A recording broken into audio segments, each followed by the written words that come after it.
15 বছর শাসনের পর একজন নেত্রী তার দেশ থেকে পালিয়ে যাচ্ছে। তিনি মনে করেছিলেন অসংখ্য মানুষ হত্যার পরও তিনি ক্ষমতায় টিকে থাকতে পারবেন।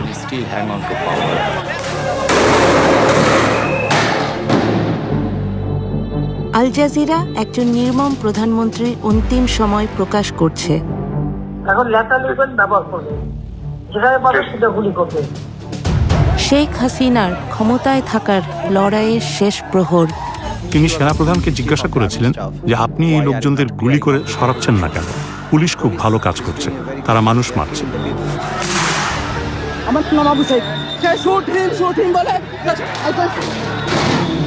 আমরা প্রকাশ করছি পুলিশ কিভাবে একটি হত্যাকাণ্ড গোপন রাখার চেষ্টা করেছিল। পিছন দিয়ে আমার ভাইয়ের লাশ নিয়ে যা পোস্টমর্টম করছে করে আমরা জানি কোনোদিনও বিচার না পাই। আর যে চিকিৎসক মিথ্যা বলতে অস্বীকার করেছিলেন। কিন্তু সাইদ হেড ইনজুরির জন্য মারা যায়নি, পুলিশের গুলিতে যেহেতু মারা গেছে। সহিংসতায় হাজার হাজার পরিবার ছিন্ন ভিন্ন হয়ে গেছে। আমি ঘৃণার বহিঃপ্রকাশ দেখছি। মানুষ আক্ষরিক অর্থেই তাদের ঘৃণা এখানে ঢেলে দিয়েছে। জুলাইয়ের 36 দিন, যে মাস শেষ হবার নয়। এই বাশার হাসিনার যে মসনদ সেটাকে একদম ভেঙে তছনছ করে দিয়ে যে তারা আর কখনো কাউকে হাসিনা হয়ে উঠতে দিবে না।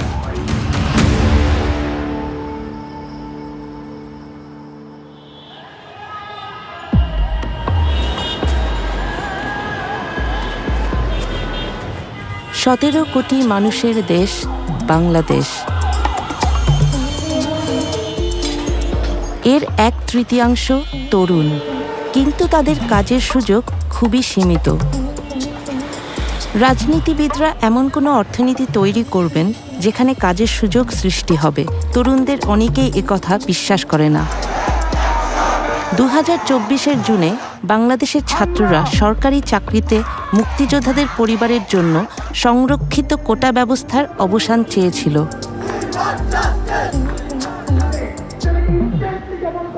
এবং এই কোটার মাধ্যমে তার যারা পছন্দের লোক তাদেরকে মূলত এক্সট্রা ফ্যাসিলিটিস দেওয়া হয়, যার ফলে এখানে মেরিটোক্রেসির ভিত্তিতে একজন শিক্ষার্থী তার যে ন্যায্য বুঝে পাওয়ার কথা ছিল সেটা সে পাচ্ছে না।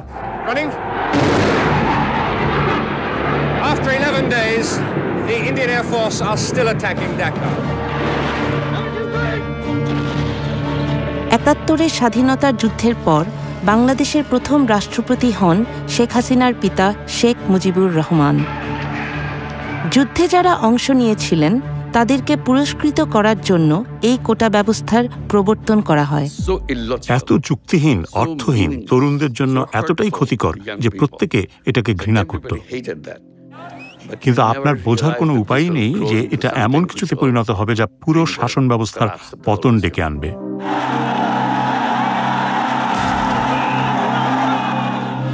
স্বাধীনতা যুদ্ধ এবং সেই যুদ্ধে তার বাবার ভূমিকা হয়ে ওঠে শেখ হাসিনার রাজনীতির মূল বয়ান।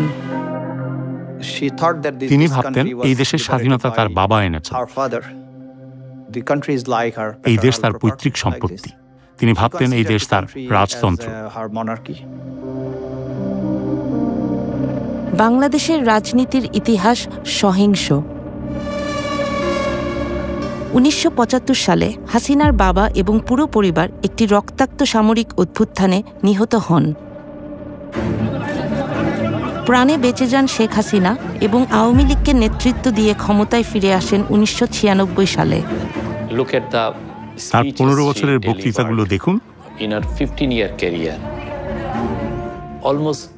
প্রায় প্রতিদিন, প্রতিটি বক্তৃতা, তার বক্তৃতার তৃতীয় বা চতুর্থ প্যারায় তিনি তার বাবা, তার মায়ের হত্যাকাণ্ড, তার পরিবারের ত্যাগের কথা বলতেন। তিনি ভেবেছিলেন দেশ শাসন করা তার জন্মগত অধিকার।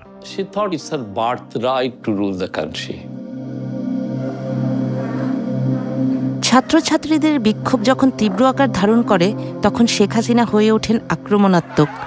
মুক্তিযুদ্ধের বিরুদ্ধে এত ক্ষোভ কেন? তার কথা আন্দোলনরত শিক্ষার্থীদের আরো বিক্ষুব্ধ করে তোলে। মুক্তিযোদ্ধাদের নাতিপুতিরাও পাবে না, তাহলে কি রাজাকারের নাতিপুতিরা পাবে? সেটা আমার প্রশ্ন, দেশবাসীর কাছে প্রশ্ন, যে রাজাকারের নাতিপুতিরা সবকিছু পাবে, মুক্তিযোদ্ধারা পাবে না। মুক্তিযুদ্ধের সময় যারা বাংলাদেশের বিরোধিতা করেছিল তাদেরকে বলা হয় রাজাকার, বিশ্বাসঘাতক।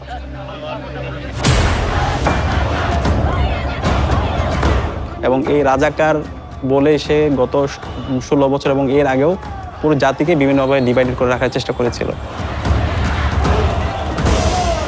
এবং সেদিন আমরা দেখতে পেয়েছি ঢাকা ইউনিভার্সিটির প্রত্যেকটা হল, ছেলেদের হল এবং মেয়েদের হল থেকে মিছিল নিয়ে তারা বের হয়েছিল এবং স্লোগান দিয়েছিল, তুমি কে আমি কে, রাজাকার রাজাকার।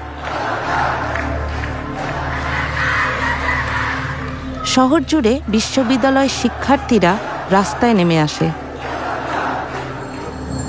শেখ হাসিনার ত্রাসের যুবশক্তি ছাত্রলীগ অস্ত্র হাতে প্রস্তুত ছিল। সেদিন আপনারা দেখতে পেয়েছেন আমাদের বোনদের রক্তাক্ত চেহারা এবং আমাদের অসংখ্য ভাইরা তারা নির্মমভাবে তারা আহত হয়। তখন আমরা আমাদের এই আহত ভাই বোনদেরকে নিয়ে হাসপাতালে গিয়েছিলাম। সেখানেও আমরা যখন এক্সরে রিপোর্টের জন্য অপেক্ষা করছিলাম আমাদের ভাই বোনদেরকে নিয়ে, সেখানে ছাত্রলীগের সন্ত্রাসীরা এসে, যুবলীগের সন্ত্রাসীরা এসে আমাদের ভাই বোনদের উপর নির্মমভাবে তারা হামলা করে। শেখ হাসিনার ফোন আলাপের এক্সক্লুসিভ রেকর্ড আল জাজিরার ইনভেস্টিগেটিভ ইউনিটের হাতে এসেছে, যা তার নিজস্ব গোয়েন্দা সংস্থাই রেকর্ড করেছিল। ডিজিটাল ফরেনসিক অ্যানালাইসিসের মাধ্যমে সকল ফোন রেকর্ড যাচাই করা হয়েছে। এই ফোন আলাপে ছাত্রদের উপর নৃশংস হামলার 48 ঘণ্টা পর শেখ হাসিনা ছাত্রলীগ নেতাদের সাথে কথা বলেন।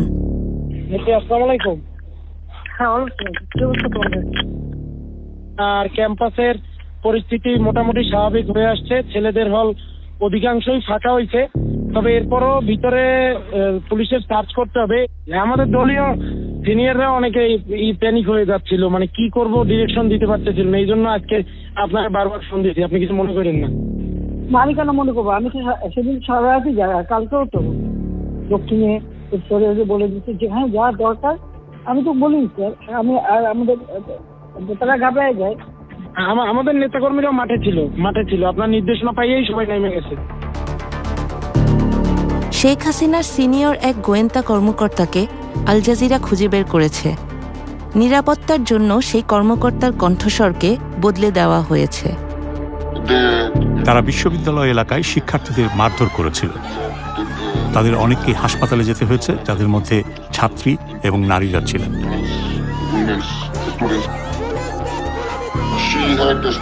দলের উপর তার কঠিন নিয়ন্ত্রণ ছিল। ছাত্রলীগ এবং আমি বলবো দেশের প্রতিটি সেক্টরে সবকিছুর ওপর তার একচ্ছত্র নিয়ন্ত্রণ ছিল। পর্যদুস্ত প্রধানমন্ত্রী বিশ্বাস করতেন এই বিক্ষোভের পেছনে বিএনপি এবং জামাতে ইসলামীর হাত রয়েছে।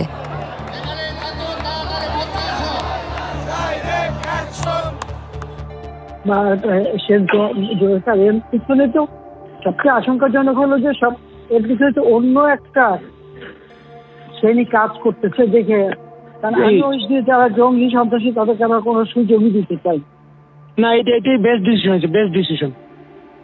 হয়তো আমি তো জানি, আমরা তো আন্দোলন সংগ্রাম করে পড়তে আসছি। নিজের গোয়েন্দা কর্মকর্তাদের তিনি বিশ্বাস করতেন না। আমি বললাম, স্যার, এই যে রাস্তায় আপনার বিরুদ্ধে লোকজন দেখছেন, এরা সাধারণ মানুষ। এদের অনেকেই কোনোদিন রাজনীতি করেনি। এরা সাধারণ মানুষ, এরা সাধারণ শিক্ষার্থী।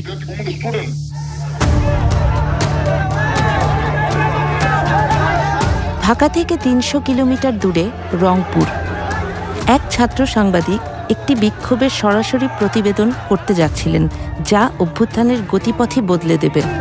তো সেদিন আমরা যখন ক্যাম্পাসের প্রথম গেটে আসি, আমাদের উদ্দেশ্য ছিল সাংবাদিকতার প্রফেশনাল জায়গা থেকে নিউজের উদ্দেশ্যে আমরা বের হই। ঠিক তখনই আমরা দেখি হচ্ছে পুলিশ এবং শিক্ষার্থীদের মুখোমুখি অবস্থান।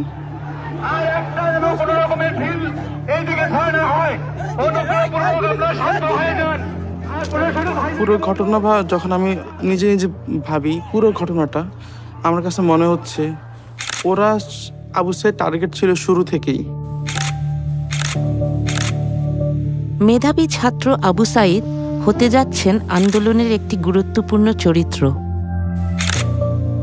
আর যখন শিক্ষার্থীদের সাথে যখন পুলিশের মারামারি হয়, পুলিশ 5 জন পুলিশ মিলে এসে সরাসরি আবু সাঈদের উপর অ্যাটাক করে। যখন আমি দেখি আবু সাঈদের উপর অ্যাটাক শুরু করে 5 জন পুলিশ লাঠি দিয়ে, ঠিক তার মাথায় পুলিশ যখন তাকে মারতেছিল, এতটা পুলিশ একসাথে মারতেছিল, আবু সাঈদ তখনও তার পুলিশকে একটা কথা বলেন, তখনও ঠিক তাকে মানে তার মুখ থেকে এটাও আসেনি যে আমাকে সেভ করেন। একজন শিক্ষার্থীকে মাথা ফেটে যাচ্ছে, মাথা থেকে রক্ত বের হচ্ছে। আপনার নাম কি? আমার নাম আবু সাঈদ, আমি ইংলিশ ডিপার্টমেন্ট 12 ব্যাচ স্টুডেন্ট। 12 ব্যাচের এক শিক্ষার্থীকে পুলিশ অতর্কিত হামলা করে তার মাথা ফাটিয়ে দিয়েছে। সে শুট হিম বলে করছে। ছাত্র সাংবাদিক ভিডিও গ্রহণ করছিলেন এবং বর্ণনা করছিলেন কি ঘটছে। যখন শিক্ষার্থীরা 1 নম্বর গেটে চলে আসে, সেই মুহূর্তে পুলিশ শিক্ষার্থীদের বাধার মুখে পড়ে ক্যাম্পাসের ভেতরে চলে যায়। গুলি করতে প্রিপারেশন নিচ্ছিল, তার পাশে যিনি ইনস্ট্রাকশন দিচ্ছিল উনি যখন এটা বুঝতে পারে, তখন উনি গুলি করার জন্য ওনাকে নিষেধ করে।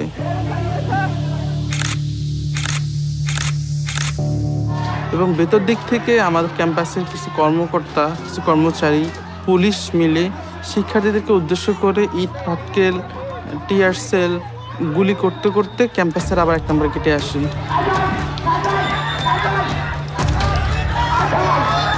ঠিক সেই মুহূর্তে যখন শিক্ষার্থীরা চলে যাচ্ছিল পুলিশের বাধার মুখে পড়ে, আবু সাঈদ তাদেরকে ক্যাম্পাসের 1 নম্বর গেটে অবস্থান নেওয়ার জন্য, ইন্সপায়ার করার জন্য সে শুট মি বলে নিজের বুকটাকে ঠিক তখন পেতে দেয়। প্রথম গুলিটা লাগে তার পেটে। যখন সে তার পেটে লাগে, সে বুঝতে পারে তার পেটে কিছুটা লাগছে। ঠিক সেই মুহূর্তে একজন পুলিশ ঠিক তার খুব কাছে এসে ঠিক তার বুক বরাবর গুলি করে।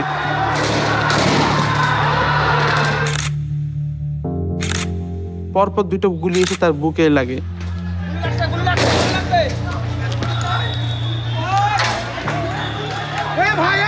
বারবাজার এক শিক্ষার্থী গুলিবিদ্ধ হয়ে লুটিয়ে পড়েছে। ওকে ধরার জন্য কেউ এগিয়ে আসছে না। সাধারণ শিক্ষার্থীরা দ্রুত এগিয়ে আসেন। ঠিক সেই মুহূর্তে পুলিশ যে 4-5 জন আমরা ছিলাম, আমরা আবু সাঈদ ভাইকে নিয়ে যাওয়ার জন্য নিয়ে যাচ্ছিলাম। ঠিক আমরা যাতে আবু সাঈদ ভাইকে না নিয়ে যেতে পারি, যাতে সেখানেই মারা যায়, পুলিশের উদ্দেশ্যটা ছিল ঠিক এরকম। তাদের এরকম একটা ক্রিয়েট করছিল তারা পরিবেশটা। ঠিক তারা সেই উদ্দেশ্যে আবার আমাদেরকে গুলি করে।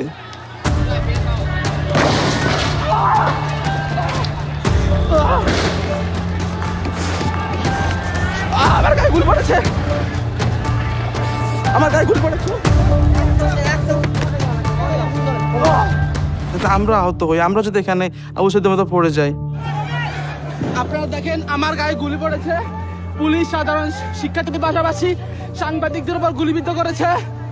সাংবাদিকের উপর গুলি করেছে। সে গুলিবিদ্ধ হওয়ার এবং আবু সাঈদ ভাইকে সেই অবস্থা থেকে আমরা সবাই কোলে করে নিয়ে যাই। আবু সাঈদ যেভাবে তার 2 হাতকে প্রসারিত করে সে বলেছিল, বুকের ভিতর অনেক ঝড়, বুক পেতেছি, গুলি কর। আবু সাঈদের শাহাদাতটা ছিল আমাদের জন্য সোর্স অফ ইন্সপায়ারেশন। সে যেভাবে তার 2 হাতকে প্রসারিত করে শহীদ হয়েছে, তখন আমরা প্রত্যেকে প্রতিজ্ঞা করেছিলাম আমরা প্রত্যেকে একজন আবু সাঈদ হব। আবু সাঈদকে হত্যার ভিডিওটি ভাইরাল হয়ে যায় এবং সমস্ত শিক্ষার্থীরা সেই সময় খুবই ক্ষুব্ধ হয়। তারা ভাবে যদি নির্দোষ আবু সাঈদের সাথে এটি ঘটে থাকে, তবে আমাদের সাথেও একই রকম ঘটনা ঘটতে পারে। আবু সাঈদের মৃত্যু সরকারকে বেশ চাপে ফেলে দেয়। শেখ হাসিনা জাতির উদ্দেশ্যে ভাষণ দেন। হত্যাকাণ্ড সহ যে সকল অনভিপ্রেত ঘটনা ঘটেছে, সুষ্ঠু ও ন্যায় বিচারের স্বার্থে সে সকল বিষয় বিচার বিভাগীয় তদন্ত করা হবে।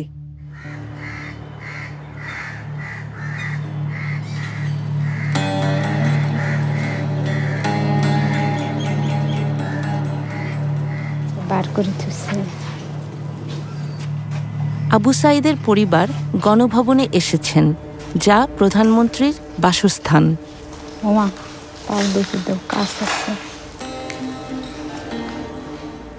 দেখি মনে হচ্ছে যে আমার নামে, ছেলের নামে সারা জায়গায় ছড়ে গেছে এবং হাসিনের এই গণভবন সাজসজ্জিতে সাজানো ছিল। এলে এখন নিশ্চিহ্ন হয়ে গেছে, ভাঙচুর হয়ে গেছে, এখন তো হয়েছে ছাড়া বাড়ির মতো, তাই নয়? সব নস্বাদ হওয়া, ধুলিস্বাদ হওয়া। মনে করেই তার বন্ধুরা এখানে ভাইয়ের নামটা লিখছে, অনেক ভালো লাগছে ভাইয়ের নামটা দেখে। ভাইয়া অনেক ভালো ছিল, সাদা মনের ছিল।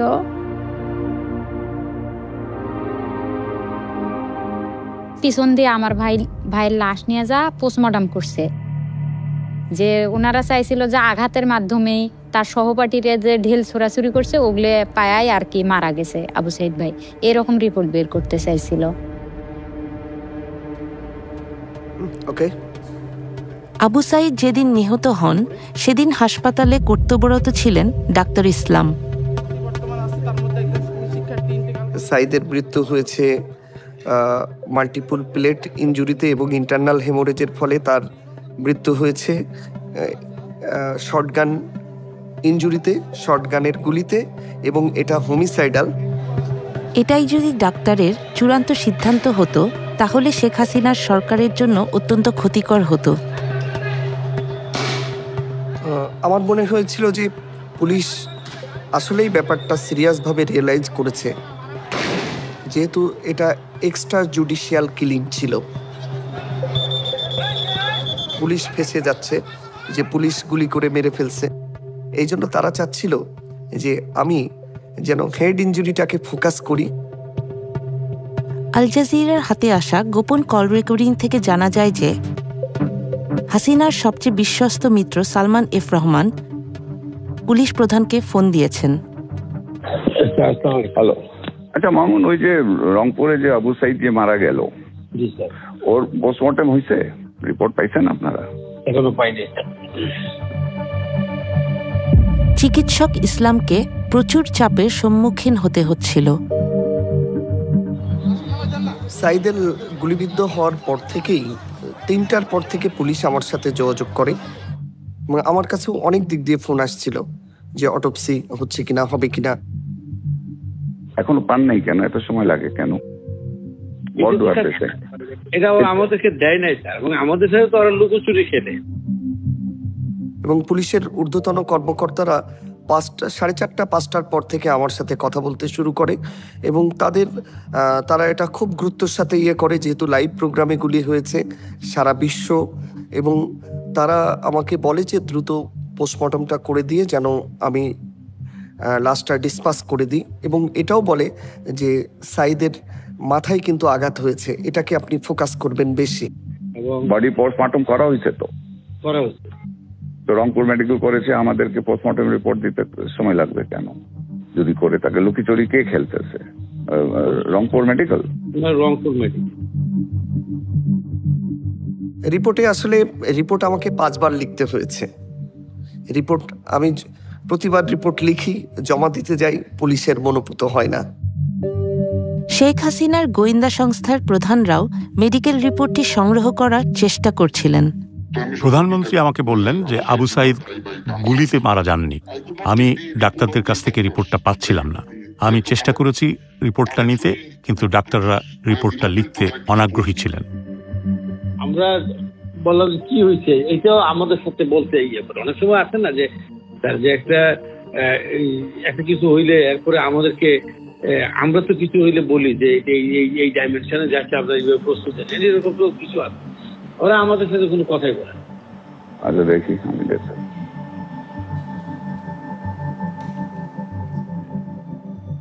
এটা ফোন কলটা আমি আজকেই প্রথম আপনাদের মাধ্যমে জানতে পারলাম, কিন্তু আমার যেটা মনে হয়েছে যে এটা সরকারের সর্বোচ্চ মহল থেকেই আবু সাইদের রিপোর্টকে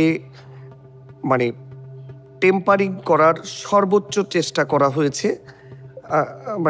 আমাকে আসলে অফার করা হয়েছিল যে তোমার 2 সপ্তাহ ছুটি দিয়ে দিচ্ছি, তুমি আমাদের মনোমতো রিপোর্টটা দাও, থাইল্যান্ডে ট্যুর করো, ফ্যামিলি নিয়ে কক্সবাজারে 7 দিন থেকে আসো, কিন্তু আমি সবগুলোই রিফিউজ করছি।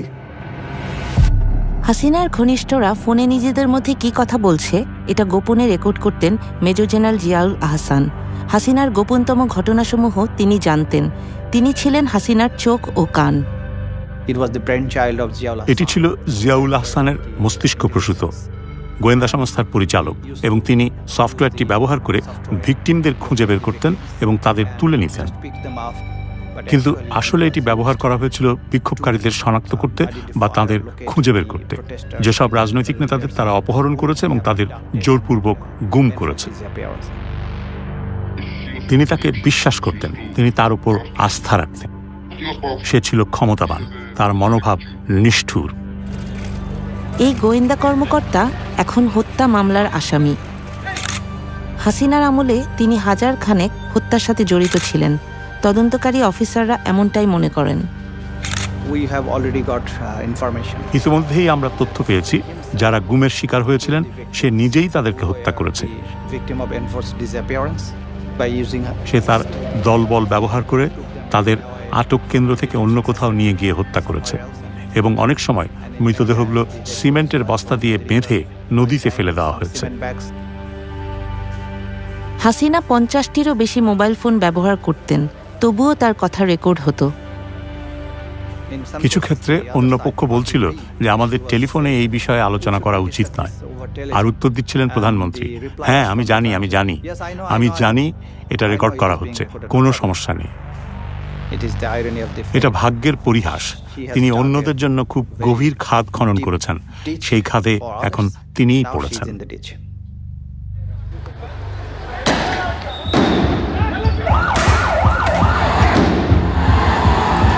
এরই মধ্যে রক্তক্ষয়ী লড়াই শুরু হয়ে গেছে। শত শত তরুণ বিক্ষোভকারীকে গুলি করে হত্যা করা হয়েছে, আহত হয়েছে হাজার হাজার মানুষ। চেস্টে বুলেট ইঞ্জুরি পাইছি, আমরা ফেসে বুলেট ইঞ্জুরি পাইছি, বুলেট ইঞ্জুরি পেশেন্টগুলো খুব বেশি পাইছে, এবং চাপাতি দিয়ে যে আঘাত করাটা বলে, যে নাইফ দিয়ে ছুরি দিয়ে আঘাত করে স্ট্যাব ইঞ্জুরি, এগুলো আমরা অনেক বেশি পেশেন্ট পাইছি শেষের দিকে এসে।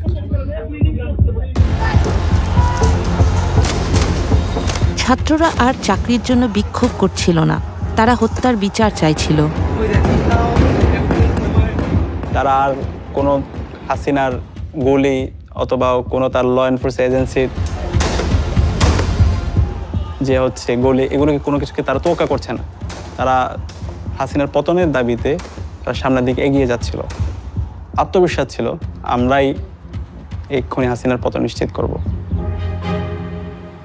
হাসিনার অসংখ্য ফোন রেকর্ডিং মুছে ফেলা হয়েছিল, কিন্তু 18 জুলাইয়ের একটি অত্যন্ত গুরুত্বপূর্ণ ফোনালাপ খুঁজে পাওয়া গেছে, যে রাষ্ট্রীয় দমননীতির ভয়ঙ্কর মোড় নেওয়ার প্রমাণ দেয়।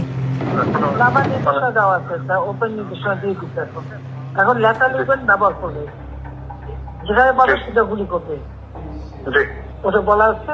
এখন আমি এতদিন বাধা দিয়ে রাখছিলাম, ওই যে স্টুডেন্টরা ছিল ওদের সত্যি কথা চিন্তা করে।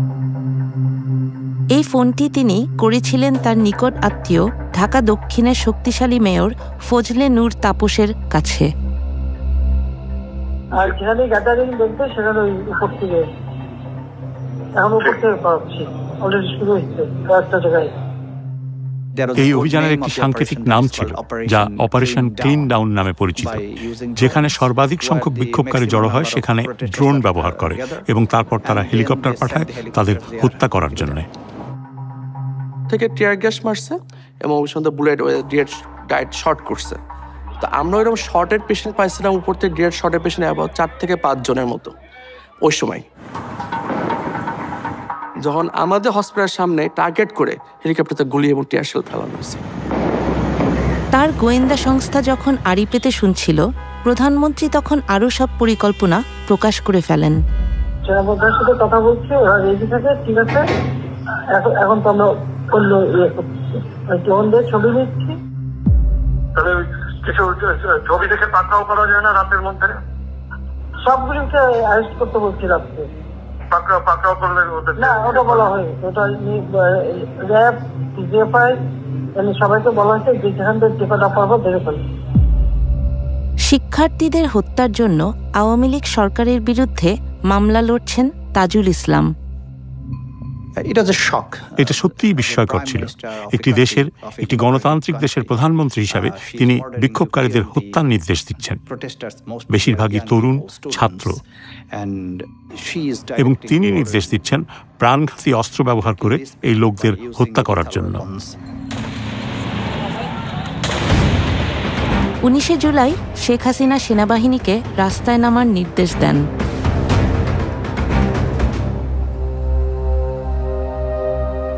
সে ছিল খুব লম্বা এবং সুদর্শন। যখন সে তার বন্ধুদের সাথে থাকত তখন তাকে সবসময় মনে হতো সে যেন নিজেই একটা মিনার। এসব নৃশংসতা 19 বছর বয়সী মাহমুদুরকে দারুণভাবে প্রভাবিত করে।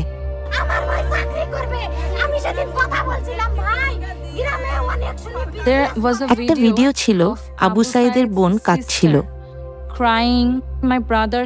আমার ভাই সেটা ফেসবুকে শেয়ার করে এবং সে বলছিল, আমার মনে হচ্ছে এটা আমার বোন, তাই আমি এটা নিতে পারছি না। আমরা তাকে বাইরে যেতে দিচ্ছিলাম না। সে একদিনে গিয়েছিল এবং সেটাই ছিল তার জীবনের শেষ দিন। সেদিন ছিল জুলাইয়ের 19 তারিখ। বাসা থেকে সে বের হয় 3:10-এ। 3:26-এ সে আমাকে ফোন করে। আমি তাকে বকাবকি করছিলাম আর আমি তার সাথে চিৎকার করছিলাম, তোমাকে বাড়ি ফিরে আসতে হবে। সে বলল, আচ্ছা আমি আসছি। জাস্ট 11 মিনিট পর সে মারা গেল।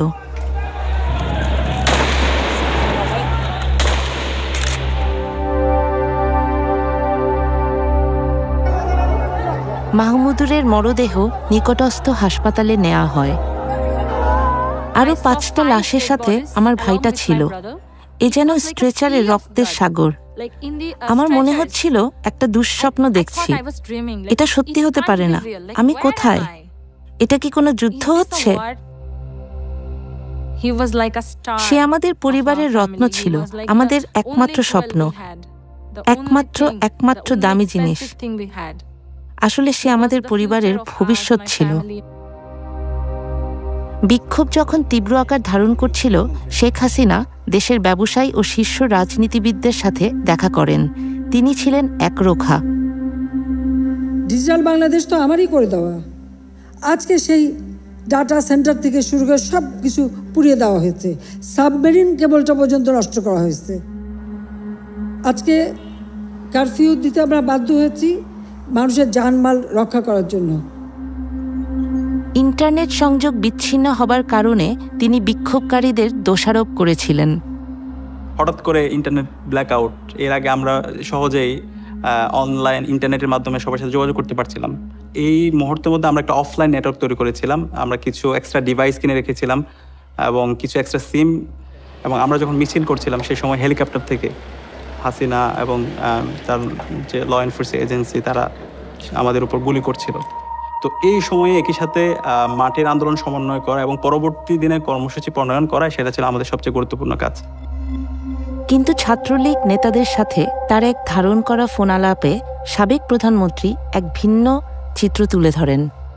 আর এই বিসিআরসি বন্ধ করছে, ইন্টারনেট বন্ধ, ব্রিটিশ হাইকমিশন ঠিক হবে, তোমরা বলো আন্দোলন পোড়াইছে, এটা শেষ ঠিক হতে অনেক সময় লাগবে। আল জাজিরা একটি গোপন সরকারি নথি পেয়েছে যা প্রকাশ করে কে বাংলাদেশকে ইন্টারনেট থেকে বিচ্ছিন্ন করেছে।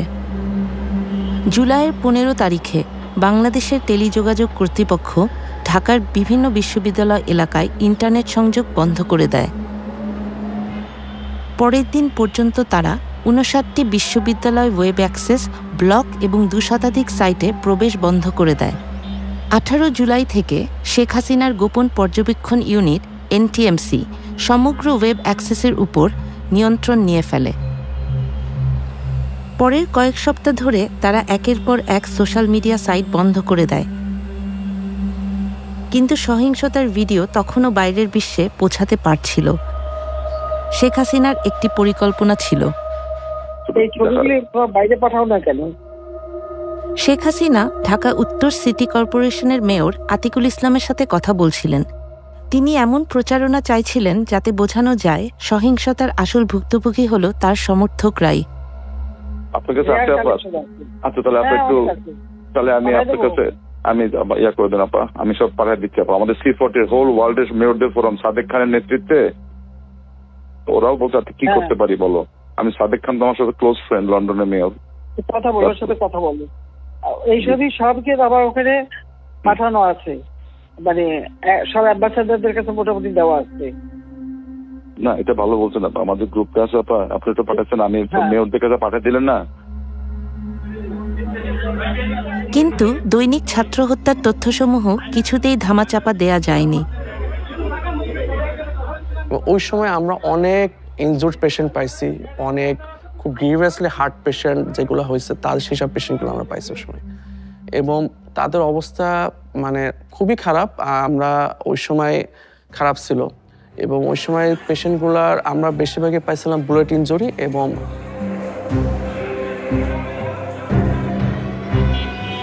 মৃতের সংখ্যা বাড়ার সাথে সাথে মানুষের ক্ষোভও বাড়ছিল।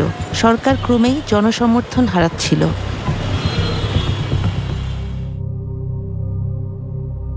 কয়েকদিন পরে হাসিনা এই গণভবনে নিয়ে আসলো বাধ্য করে, সব প্রশাসনেরা নিয়ে, গাড়ি যাওয়া আসে, থাকা খাওয়া সব ফ্রি, চলো তোমাকে যাওয়াই নাই। বিক্ষোভে নিহতদের পরিবার যারা তাদের সন্তান হারিয়েছেন তাদের সাথে শেখ হাসিনা দেখা করার আয়োজন করলেন। বুঝি নাই, মূর্খ মানুষ তো।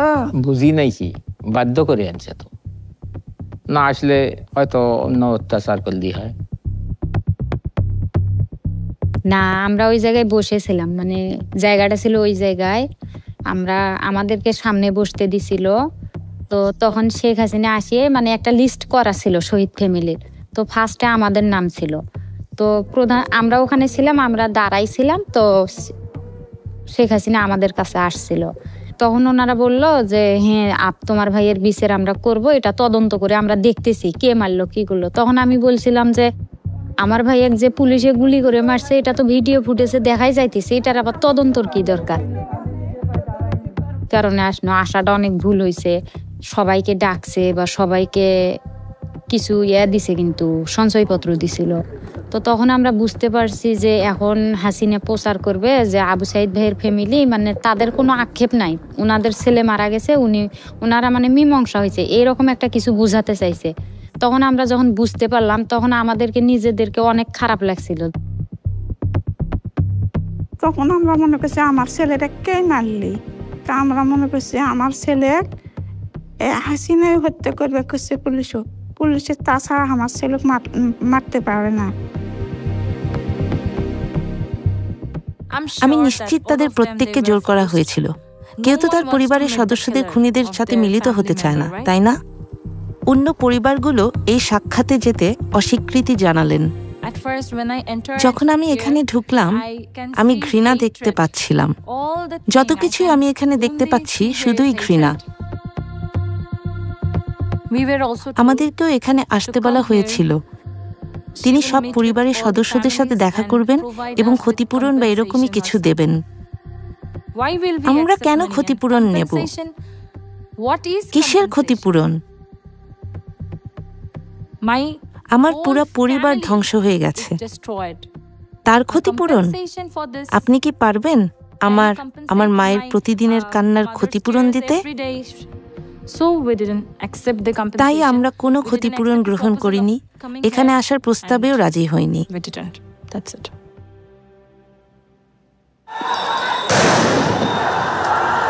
হাসিনার বাসস্থানের বাইরে সহিংসতা ধীরে ধীরে নিয়ন্ত্রণের বাইরে চলে যাচ্ছিল। সে শিকারের মেজাজে ছিল, আর তার চোখ যেন শিকার খুঁজছে।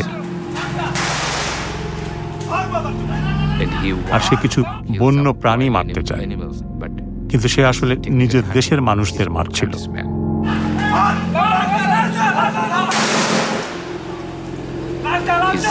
তার নামের ফলকটি আমি খুঁজে পেয়েছি, যার নাম রেদওয়ান।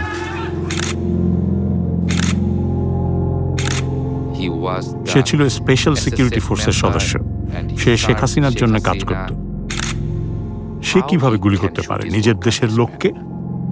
তার কাছে AK রাইফেল ছিল এবং সে ছাত্রদের লক্ষ্য করে গুলি চালাচ্ছে। আমি তাকে জিজ্ঞাসা করেছিলাম, এটা কি ধরনের রাইফেল? এটা কি অ্যাসল্ট রাইফেল? এটা কি প্রাণঘাতী? তিনি হ্যাঁ বলেছিলেন।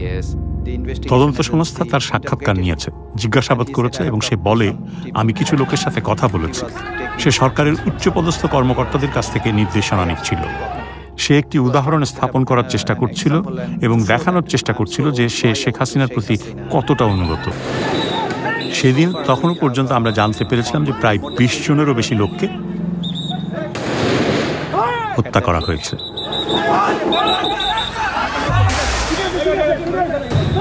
এখন শেখ হাসিনার সেনাবাহিনীর ভেতরেও একটি ঝড় দানা বাঁধছিল।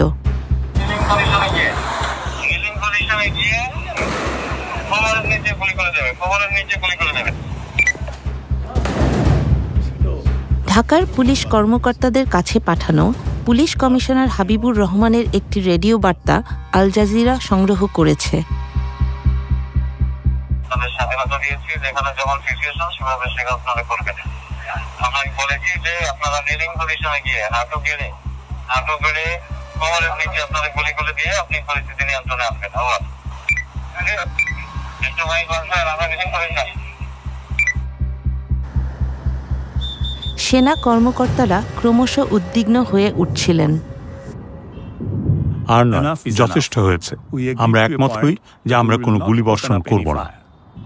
সেনাবাহিনীতে কর্মরত এক সেনা কর্মকর্তা আল জাজিরার সাথে কথা বলতে রাজি হন। আমরা তার কণ্ঠস্বরটি বদলে দিয়েছি। যদি গুলির নির্দেশ আসে আমরা বিট্রে করব, আদেশ অমান্য করব। সেনাবাহিনীর প্রধান জেনারেল ওয়াকারুজ্জামান, যাকে মাত্র কয়েক সপ্তাহ আগে শেখ হাসিনা পদোন্নতি দিয়েছিলেন, তিনি নিজেই সম্ভাব্য বিদ্রোহের মুখোমুখি হয়েছিলেন। তিনি সব অফিসারদের ডাকেন মূলত তাদের মনোভাব বোঝার জন্য। সব অফিসার সেই কনফারেন্সে যোগ দেন। সেনাবাহিনীর তরুণ অফিসাররা তাদের কমান্ডারদের প্রশ্নবিদ্ধ করতে থাকেন। তারা ভীষণ রাগান্বিত ছিলেন। 3রা আগস্ট আমরা প্রশ্ন তৈরি করেছিলাম, অস্ত্র ও গোলাবারুদ এই মানুষদের, আমার জনগণের, আমরা কেন এটি আমাদের জনগণের বিরুদ্ধে ব্যবহার করব? আমরা কেন নিরীহ মানুষকে গুলি করব? আমরা তো জানি না কে আমাদের শত্রু বা মিত্র। তিনি বেশ উদ্বিগ্ন ছিলেন, তিনি উত্তেজিত, আবেগপ্রবণ ছিলেন, তিনি ঠিকমতো বসতেও পারছিলেন না। কতজন? তিনি বেশ নার্ভাস ছিলেন। আমি তাদেরকে বললাম, পরিমিত শক্তি প্রয়োগ করো, জনতাকে গুলি করো না। আমরা মনে করি না যে এটা করা উচিত, কারণ নিরীহ বেসামরিক মানুষ, শিক্ষার্থীরা তো বিক্ষোভ করছিল কোনো একটা কারণে, আর পুলিশ তাদের উপর গুলি চালিয়েছিল। এটা খুবই খুবই উদ্বেগজনক ছিল, খুবই উদ্বেগজনক।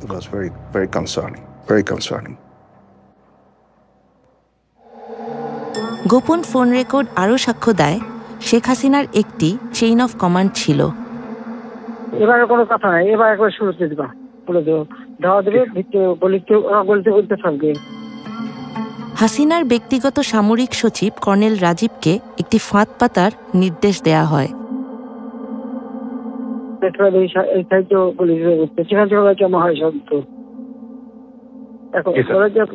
অল্প জমা থাকতে করতে হবে, তাহলে আসবে না। ঠিক আছে স্যার। 3 তারিখে তিনি আবারও পদত্যাগের কথা বললেন। মানুষ মরছে, মানুষ খুন হচ্ছে। তিনি জানতেন যে তাকে ক্ষমতায় থাকতেই হবে, যাই হোক না কেন। তাই 4র্থ দিনটিও ছিল খুবই নৃশংস একটি দিন। এদিকে তারা চেষ্টা করছিল মিছিল নিয়ে গণভবনে যেতে, কিন্তু মিছিলকারীরা আগাতে পারছিল না, কেননা পুলিশ সমানে গুলি করে হত্যাযজ্ঞ চালাচ্ছিল।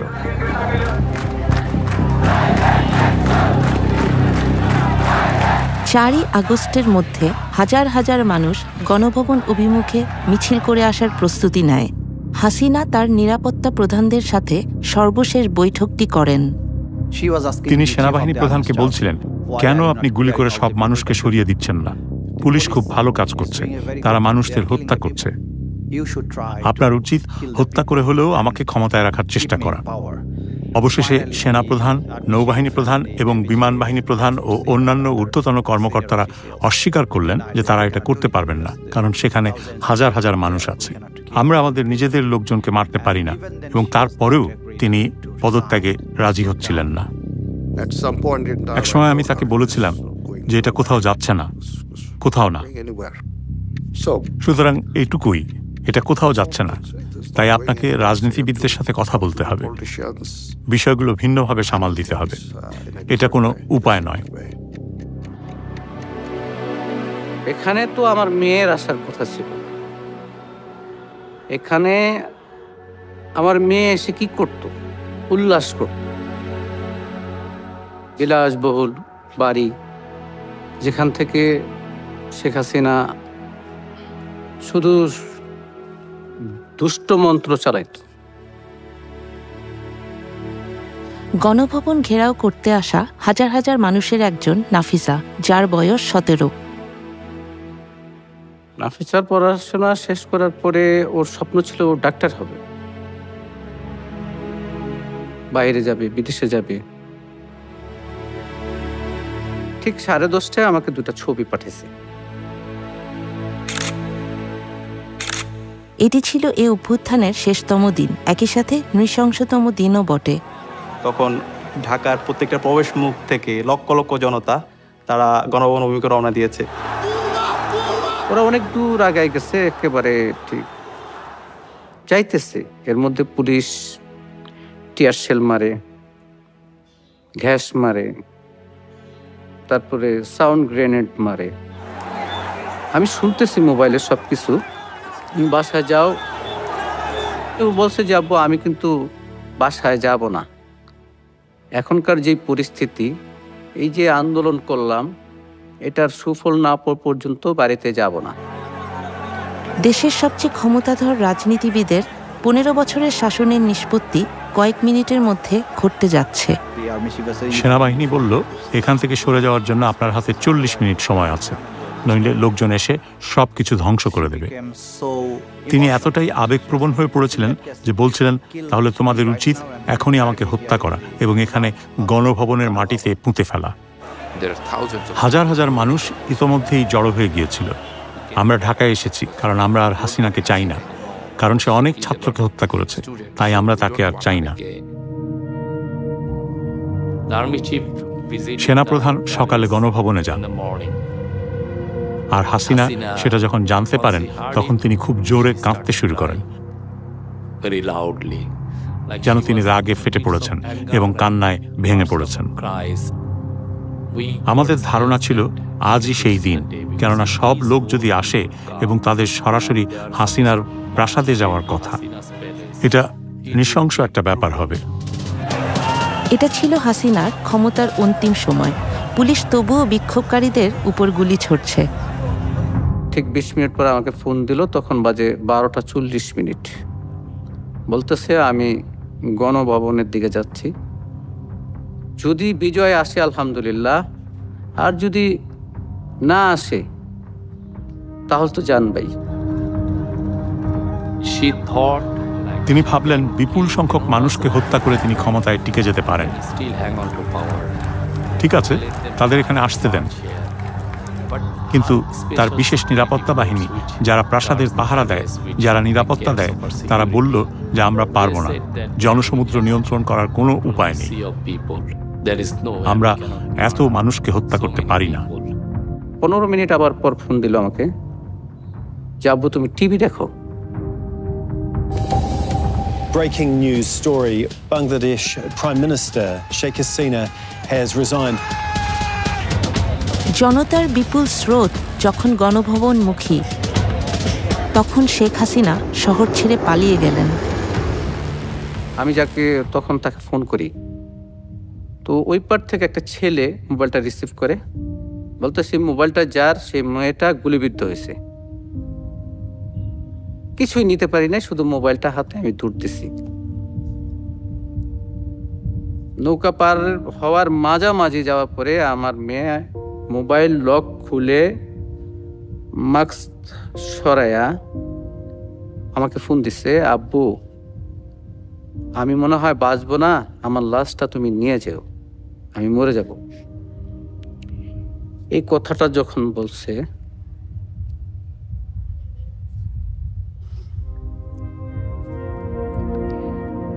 তখন আর নিজেকে ধরে রাখতে পারি নাই।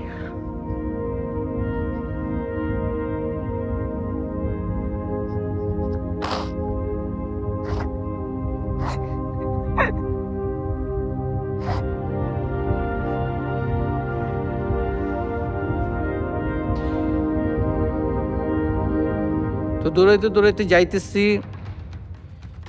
আসলে যখন গেছি তখন নাফিসার মামা ফোন দিয়া বলতেছে যে ভাই আপনার মেয়ে আর নাই।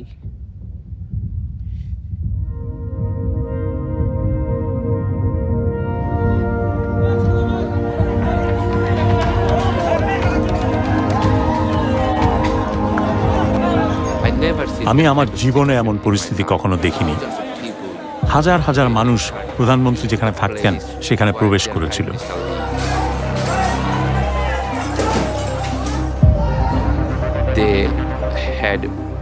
তার উপর তাদের প্রচন্ড রাগ ছিল। তারা বলে যে আমরা অবশ্যই সেসব জিনিস সংগ্রহ করে স্মৃতি হিসাবে রাখব, যাতে আগামীতে যেই রাজনীতিবিদরা আসবে তারা যেন বুঝতে পারে আমাদের সাথে যদি হাসিনার মতো আচরণ করা হয় তাহলে আমরা আপনাদের সাথেও একই কাজ করব।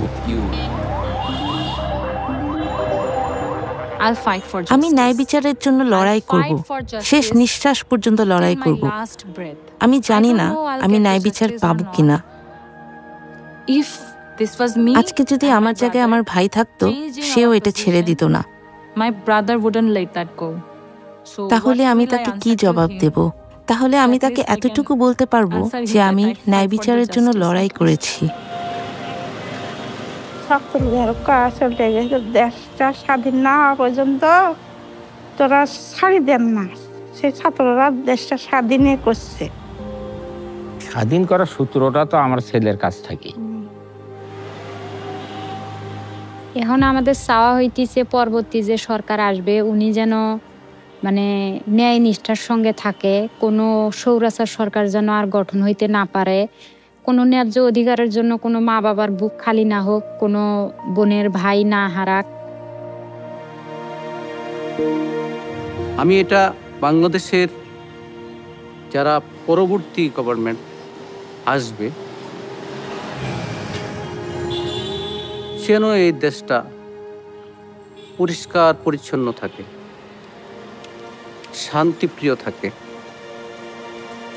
এবং যারা এই দেশের জন্য, এই মাটির জন্য যুদ্ধ করছে, শহীদ হয়েছে, আহত হয়েছে, তাদের মনোবাসনাগুলো যেন সরকার পূরণ করে, এটা আমি চাই।